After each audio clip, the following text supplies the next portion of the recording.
ஆளுநர் விவகாரம் அதிரடிக்கு தயார். மத்திய அரசின் மாஸ்டர் பிளான். உச்சநீதிமன்றம் வழங்கிய தீர்ப்பு முழுக்க முழுக்க ஆளுநருக்கு எதிராக அமைந்திருக்கிறது. இதுவரை இந்த தீர்ப்பு இந்தியா முழுமைக்கும் பொருந்தும் அப்படின்னும் உச்சநீதிமன்றம் தெரிவித்திருக்காங்க. இதன் மூலமாக பல ஆண்டுகளாக நடைபெற்று வந்த ஆளுநர் அரசுக்கு இடையேயான அந்த முரண்பாடு, அந்த பிரச்சனை அப்படிங்கிறது முடிவுக்கு வந்துவிட்டதாகவே பார்க்கப்படுகிறது. இருந்தாலும் இந்த நிகழ்வை அடுத்து மத்திய அரசு சும்மா இருப்பாங்களா அப்படிங்கிற கேள்வி வருது இல்லையா?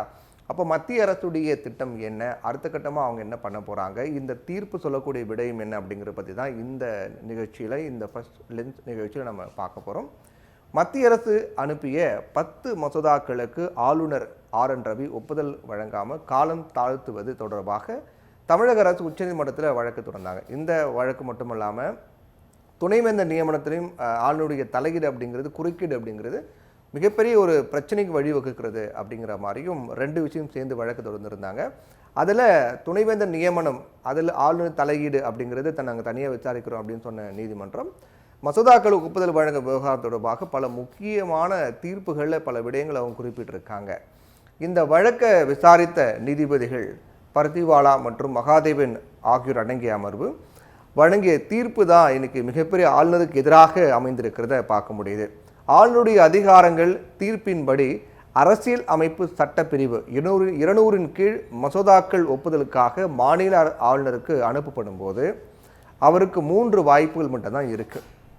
சட்டமன்றத்தில் மசோதா நிறைவேற்றப்பட்டு ஒரு தீர்மானம் கொண்டு வரப்பட்டு நிறைவேற்றப்பட்டு அந்த மசோதா ஆளுநருக்கு அனுப்பப்படக்கூடிய பட்சத்தில் ஆளுநர் அந்த மசோதாவை வைத்து 3 விடயங்கள் மட்டும் தான் பண்ண முடியும். அதை தாண்டி எதுவுமே பண்ண முடியாது.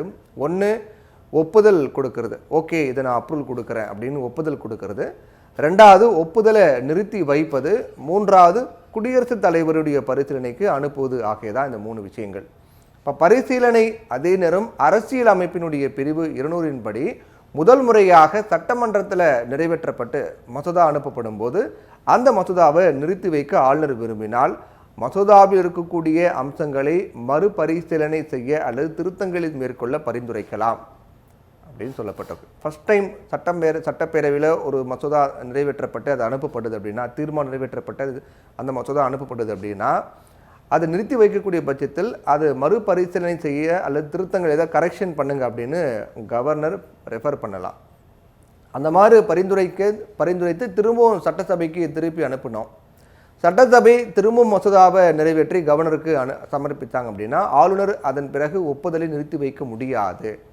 செகண்ட் டைம் மசோதா நிறைவேற்றப்பட்டு ஆளுநருக்கு அனுப்பக்கூடிய பட்சத்தில் அதை நீண்ட நாட்கள் இல்லை, அதை அனுப்பி உடனே அது ஒப்புதல் கொடுக்கணும், அது என்னங்கிறத பார்க்கணும். ஆனால் அதை நிறுத்தி வைக்க முடியாது. அவர் ஒப்புதலை வழங்கியதாக வேண்டும் அப்படிங்கிறதா மிக முக்கியமான விஷயமாக பார்க்கப்படுது. இப்போ வீட்டு அதிகாரம் இல்லை, ஆளுநருக்கு தன்னிச்சை எந்த அதிகாரமும் கிடையாது. அரசியலமைப்பில் ஆளுநருக்கு வீட்டு அதிகாரம் கிடையாது. மசோதாக்கள் மீது முடிவெடுப்பதில் தேவையற்ற தாமதம் ஏற்படுத்தக்கூடாது அப்படின்னு தொடர்ச்சியாக நீதிபதிகள் வழங்கிய தீர்ப்பு அப்படிங்கிறது ஆளுநருக்கு எதிராக அமைந்திருக்கிறது. இப்போ 2வது முறையாக மசோதா அனுப்பப்படும் போது அதை குடியரசுத் தலைவருக்கு பரிந்துரைக்கக்கூடிய வாய்ப்பு ஆளுநருக்கு கிடையாது. ஃபஸ்ட் டைம் அனுப்புகிறாங்க இல்லையா, ஃபஸ்ட் டைம் அனுப்பும் போது அதை நீங்கள் குடியரசுத் தலைவருக்கு ஃபார்வர்ட் பண்ணலாம். அப்படி இல்லாட்டி நீங்கள் அதை திருப்பி அனுப்பக்கூடிய பட்சத்தில், இல்லை கரெக்ஷன் இருக்குது கொஞ்சம் மறுபரிசீலனை பண்ணுங்க அப்படின்னு ஏதாவது சொல்லி அனுப்பக்கூடிய பட்சத்தில் அதை தமிழ்நாடு சட்டப்பேரவையில் நிறைவேற்றப்பட்டு மீண்டும் அனுப்பக்கூடிய பட்சத்தில் அதை குடியரசுத் தலைவருக்கு அனுப்பக்கூடாது. அதற்கான அதிகாரம் ஆளுநருக்கு இல்லை, வாய்ப்பு ஆளுநருக்கு கிடையாது அப்படின்னு சொல்லப்பட்டிருக்கு. ஆளுநர் தன்னுடைய ஒப்புதலை வழங்கணும் அப்படிங்கிறது தெளிவாக சட்டத்தில் இருக்குது.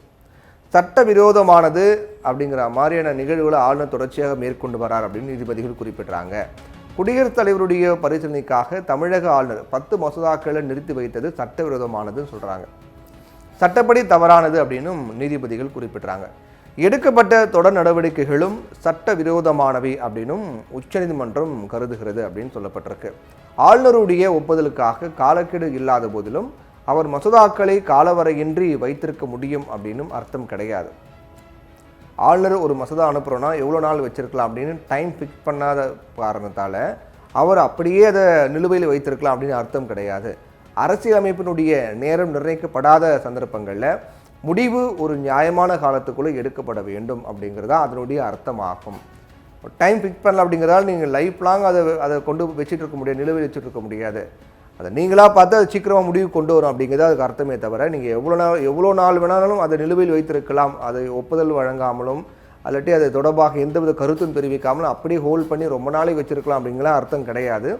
அதை நீங்களாக பார்த்து டைமை ஃபிக்ஸ் பண்ணி அதை சீக்கிரம் முடிக்கணும் அப்படிங்கிறது தான் அர்த்தம் அதுக்கு அப்படின்னு சொல்லப்பட்டிருக்கு. இப்போ காலக்கெடு நிர்ணயம் தொடர்பாக நீதிபதிகள் சொல்லப்படுவது, ஆளுநர் மசோதாக்களை நிறுத்தி வைக்க ஒப்புதல் அளிக்க முதல் 3 மாதங்கள் வரை உச்சநீதிமன்றம் காலக்கெடு நிர்ணயித்திருக்காங்க. அதாவது ஃபஸ்ட் டைம் அனுப்பக்கூடிய மசோதாவுக்கு 1 மாதங்களும், அதற்கு பிறகு மீண்டும் அனுப்பக்கூடிய நிறைவேற்றி மீண்டும் 2வது முறையாக அனுப்பக்கூடிய மசோதாக்களுக்கு 3 மாதங்கள் வரை, இந்த 1லேருந்து மினிமம் 1 மாதம், அதிகபட்சமாக 3 மாதம், அதாவது குறைந்தபட்சம் 1 மாதம், அதிகபட்சம் 3 மாதம் அப்படிங்கிற மாதிரி ஒரு கால நிர்ணயம் பண்ணியிருக்காங்க. ஆளுநர் அமைச்சரவையினுடைய ஆலோசனையை பின்பற்றணும். மாநில அமைச்சரவையினுடைய ஆலோசனைக்கு எதிராக குடியரசுத் தலைவரினுடைய பரிசீலனைக்கு மசோதாக்கள் ஒதுக்கப்பட்டால் 3 மாதங்கள் அப்படிங்கிற மாதிரி ஏற்கனவே சொன்ன மினிமம் 1 மந்த், மேக்ஸிமம் 3 மந்த் அப்படிங்கிற மாதிரி டைமுக்குள்ளே எல்லாம் முடிச்சிடணும் அப்படின்னு சொல்லியிருக்காங்க. ஆளுநர்களால் மறுபரிசீலனைக்காக சமர்ப்பிக்கப்படும் மசோதாக்கள் விஷயத்தில் 1 மாதம், அதாவது இவை அதிகபட்ச காலக்கெடு 1 to 3 வரைக்கும், அதாவது 1 month to 3 month அந்த காலக்கெடுக்குள்ளே முடிச்சிடணும் அப்படின்னு சொல்லப்பட்டிருக்கு. ஆளுநர்கள் உடனடியாக நடவடிக்கை எடுக்கணும் அப்படின்னு தீர்ப்பில் சொல்லப்பட்டிருக்கு. இது தமிழ்நாட்டுக்கு மட்டுமில்லை, இந்தியா முழுமைக்கு பொருந்தும் அப்படின்னு சொல்லியிருக்காங்க. மத்திய அரசுக்கு பின்னடைவாக தான் இது பார்க்கப்படுது. ஆளுநருடைய அதிகாரம் என்ன அப்படிங்கிறதும், ஆளுநர் எப்படி செயல்பட வேண்டும் அப்படிங்கிறது குறித்தும் உச்சநீதிமன்றம் சிறப்பு அதிகாரத்தை பயன்படுத்தி தீர்ப்பு வழங்கியிருக்காங்க. தீர்ப்பு அப்படிங்கிறது மத்திய அரசுக்கும் தமிழக ஆளுநருக்கும் மிகப்பெரிய பின்னடைவாக பார்க்கப்படுகிறது. ஏன்னா பல்கலைக்கழகங்களில் வேந்தராக இனி முதல்வர் ஆவார் அப்படிங்கிற மாதிரி குறிப்பிடப்பட்டிருக்கு. ஆளுநருக்காக சட்டம் மாநில அரசுகள் தங்களுடைய வரம்பிற்குட்பட்டு சட்டங்களை எந்த தடையும் இன்றி நிறைவேற்ற முடியும் அப்படின்னு சொல்கிறாங்க. இப்போது ஆளுநருக்கான அதிகாரங்கள் அப்படிங்கும்போது துணைவேந்தர் விவகாரத்தில் அவருடைய அதிகாரங்கள் குறைக்கப்படுகிறது. அது ஒரு மசோதாவும் நிலுவையில் இருந்தது. அதுக்கு நீதிமன்றமே தன்னுடைய சிறப்பு அதிகாரத்தை பயன்படுத்தி நிறைவேற்றியிருக்காங்க. அப்படின்னும் போது பல்கலைக்கழகங்கள் துணைவேந்தர் நியமனம், அதே போன்று ஆளுநர் வேந்தராக இருக்கக்கூடிய நிலையில் அவருடைய அதிகாரங்களும் பறிக்கப்படக்கூடிய வகையில் அந்த மசோதாக்கள் இருக்கக்கூடிய காரணத்தால் அதற்கும் சிக்கல் ஏற்பட்டிருக்கிறது. ஆளுநர் மத்திய அரசினுடைய விருப்பப்படி இனி செயல்பட முடியாது அப்படிங்கிற மாதிரி இருக்குது. எந்த முடிவாக இருந்தாலும் மாநில அரசினுடைய ஆலோசனைப்படியே செயல்பட்டாக வேண்டும். அதனால் இந்த தீர்ப்பை எதிர்த்து மத்திய அரசு மறுசீராய்வு மனு தாக்கல் செய்யுமா அல்லது டெல்லி பாணியில் அவசர சட்டம் இயற்றுமா அப்படிங்கிறத பொறுத்திருந்தான் பார்க்கணும். டெல்லி ஆளுநருக்கு எதிராக உச்சநீதிமன்றம் தீர்ப்பளித்தாங்க. அப்போது ஒரு சமயத்தில், அதாவது புதிய சட்டம் இயற்றி மத்திய அரசு அதை பாதுகாத்தாங்க. டெல்லியில் துணைநிலை ஆளுநருக்கு எதிராக நீதிமன்றம் தீர்ப்பளித்த போது மத்திய அரசு ஒரு புதிய சட்டம் இயற்றி துணைநிலை ஆளுநரை பாதுகாத்தாங்க. அதே போல் இப்போதும் மத்திய அரசு செய்யுமா அப்படிங்கிற கேள்வி எழுந்திருக்கிறது. அடுத்து என்ன நடக்கும் அப்படிங்கிற மாதிரி ஒரு எதிர்பார்ப்பை ஏற்படுத்தியிருக்கிறது. இந்தியாவினுடைய தலைநகரான டெல்லி யூனியன் பிரதேசமாக இருக்கின்றது. இப்போது அங்கே பாஜக ஆட்சி நடந்துட்டு வருது. ஆனால் கடந்த 2023ஆம் ஆண்டு அரவிந்த் கெஜ்ரிவால் தலைமையிலான ஆம் ஆத்மி ஆட்சி நடந்தது. டெல்லியை பொறுத்த மட்டும் ஐஏஎஸ், ஐபிஎஸ் உள்ளிட்ட குடிமைப் பணிகள் அதிகாரிகள் நியமனம், கண்காணிப்பு, இது எல்லாமே அதிகாரம் மத்திய அரசினுடைய பிரதிநிதியாக இருக்கக்கூடிய துணைநிலை ஆளுநர்கிட்ட இருந்து வந்தது. இதை எதிர்த்து ஆம் ஆத்மி சார்பில் உச்சநீதிமன்றத்தில் அப்போது வழக்கு தொடர்ந்தாங்க.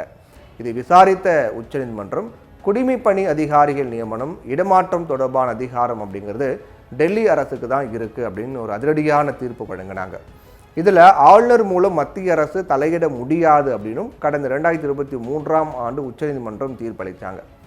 உச்சநீதிமன்றத்தினுடைய இந்த தீர்ப்பின் காரணமாக டெல்லியில் ஐஏஎஸ் அதிகாரிகள் நியமன அதிகாரம் மக்களால் தேர்வு செய்யப்பட்ட மாநில அரசுக்கு கிடைச்சது. இதற்கிடையே தான் உச்சநீதிமன்ற தீர்ப்பை நீர்த்து போகக்கூடிய வகையில் மத்திய அரசு ஒரு அவசர சட்ட திருத்தம் அப்போ உடனடியாக கொண்டு வந்தாங்க. இதற்கான மசோதா நாடாளுமன்றத்தினுடைய இரு அவையிலும் நிறைவேற்றப்பட்டது. இதன் மூலமாக மத்திய அரசு டெல்லி அரசிடமிருந்து அதிகாரத்தை ஆளுநர் மூலமாக பறித்ததாக குற்றச்சாட்டுகளை ஆம் ஆத்மி அப்போ முன்வைத்தாங்க. இப்போ நீதிமன்றம் தீர்ப்பு வழங்கினா என்ன, நாங்கள் சிறப்பு சட்டத்தை இயற்றி ஆளுநருக்கான அதிகாரத்தை கொண்டு வரோம் அப்படிங்கிற மாதிரி டெல்லியில் மத்திய அரசு அப்போ நடத்தினாங்க இல்லையா. அதுக்கு ஆம் ஆத்மி கடுமையான எதிர்ப்பும் தெரிவித்தது. இப்போ இந்த நிலையில் தான் டெல்லியில் நடந்தது போலவே தமிழக ஆளுநர் விவகாரத்தில் மத்திய அரசு முடிவு எடுக்குமா, அப்படியே மத்திய அரசு முடிவெடுத்தால் என்ன மாதிரியான முடிவாக இருக்கும், ஆளுநருக்கு போதிய அதிகாரங்களை உறுதி செய்யும் வகையில் மத்திய அரசால் சட்டத்தை நிறைவேற்ற முடியுமா அப்படின்னு பல கேள்விகள் இப்போ எழுந்திருக்கிறது. ஏன்னா தமிழக அரசு தொடர்ந்த வழக்கில் உச்சநீதிமன்றம் வழங்கிய தீர்ப்பு அந்த மாதிரி இருக்குது. மத்திய அரசுக்கும் தமிழக ஆளுநருக்கும் மிகப்பெரிய பின்னடைவாக பார்க்கப்படுது. ஆளுநர்கள் விவகாரத்தில் இந்தியா முழுவதும் மிகப்பெரிய திருப்பு முனையாகவும் இது பார்க்கப்படுது. மத்திய அரசு என்ன செய்ய போகிறார்கள்? மீண்டும் நீதிமன்றத்தை நாடப் போகிறார்களா, அல்லது சிறப்பு சட்டத்தை இயற்றி ஏதேனும் இதற்கு முட்டுக்கட்டையாக இருக்கக்கூடிய வகையில் அன்று டெல்லியில் நடந்தது போல மீண்டும் ஆளுநர்களுக்காக ஏதேனும் புதிய சட்டத்தை கொண்டு வர போகிறார்களா அப்படிங்கிறத நாம் பொறுத்திருந்தான் பார்க்க வேண்டும்.